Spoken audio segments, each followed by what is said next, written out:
Okay, so welcome back to Decision-Making Techniques, Syllabus Area C. We're now going on to limiting factor analysis. Now, this is actually a subject you've seen before. You've seen one limiting factor when we did throughput accounting.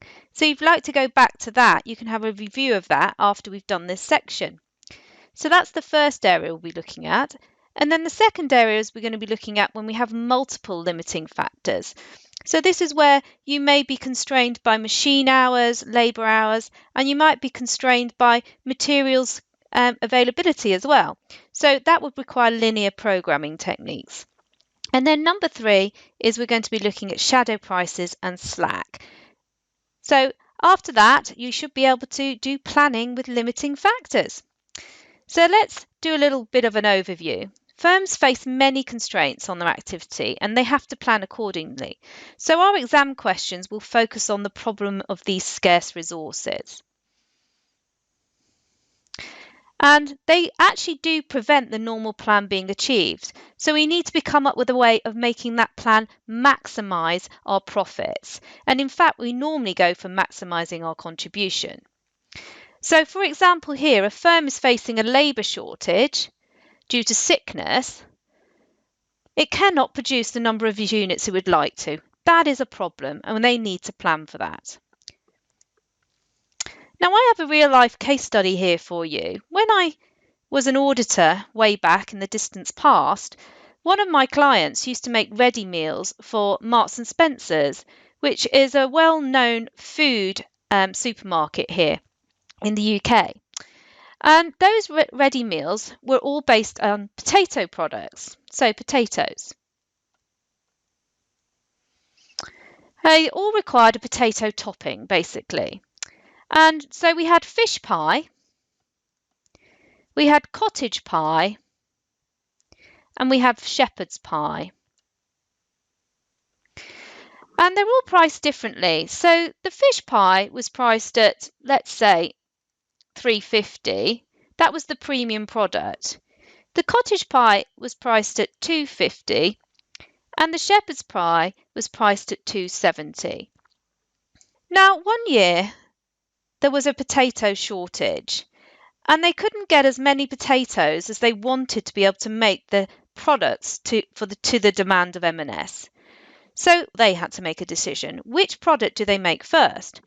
Well, you would look at the prices and go, I think we must go with the fish pie because that's the highest price.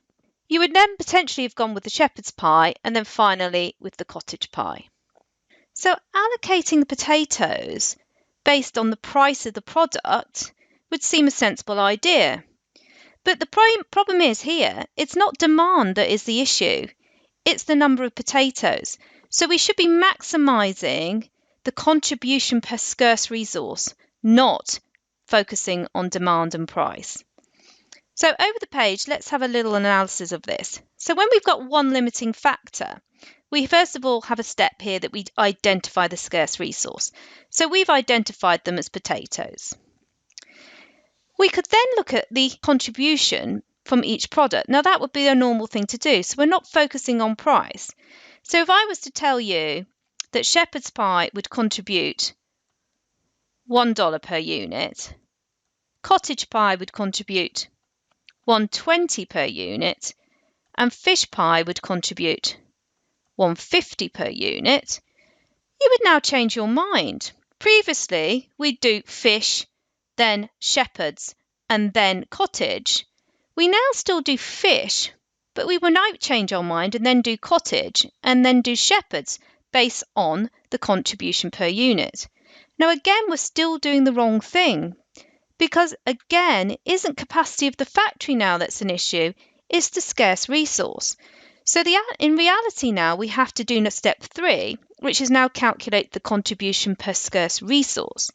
So if I was to tell you now that shepherd's pie takes 2 kilograms of potatoes per unit, cottage pie 1.5 kilograms, and fish pie 2.5 kilograms, you may change your mind. So we'll divide those into our contributions and we get 50 cents for shepherd's pie, 80 cents for cottage pie, and 60 cents for fish pie.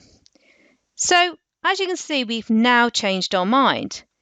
The highest contribution now is cottage pie, and that's been at the bottom of the pile based on price, and then number 2 based on contribution. But it's now number 1 based on contribution per potato.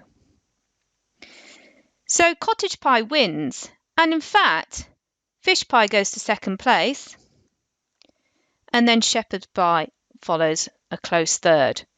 So now we've done the ranking, we now need to allocate, and we therefore allocate the kilograms of potatoes to the products in rank order. So we go with the first one, the second one, and then if we've got any left, we'd give the balance to the third.